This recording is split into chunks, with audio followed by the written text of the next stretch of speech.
Today in France, parachutists jump from vintage aircraft into the sky over Normandy, where war once raged. The event kicks off celebrations marking the 80th anniversary of D-Day.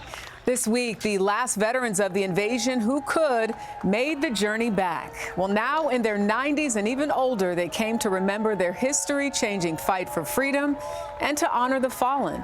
CBS's Elaine Cobbe is there. Onto French soil. June 6, 1944 was designated D-Day by the Allies, the day they sent ships, planes and troops to Normandy in western France in an offensive push to turn back the Nazi tide sweeping Europe. Nearly 160,000 Allied troops landed on the Normandy beaches that day. Of those, 73,000 were Americans. One of them was Dick Rung from Illinois, who joined the Navy at just 18. We got this call from the beach. We're still on the water. And the message was, they are slaughtering us like hogs. And they were. There were bodies floating in the water. They called our beach Omaha.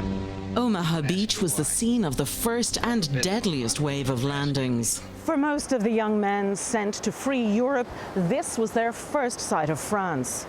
For 2,400 of them, it was also their last, as they were mowed down by German guns here on Omaha Beach.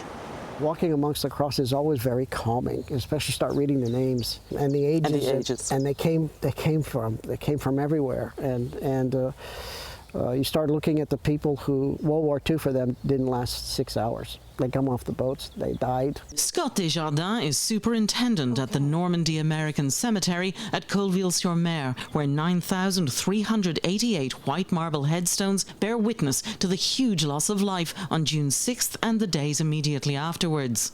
The most recent headstone was placed just 2 years ago when the remains of pilot William McGowan were moved here from a local graveyard. Before that, his name had been among the 1,500 on the Wall of the Missing. Just a handful of American veterans are expected to attend this year's commemoration ceremonies.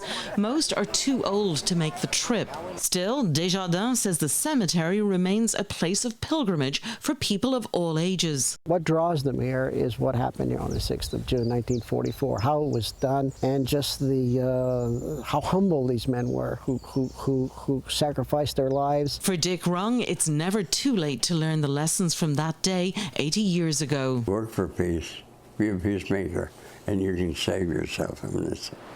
Elaine Cobbe, CBS News, Colville-sur-Mer, France.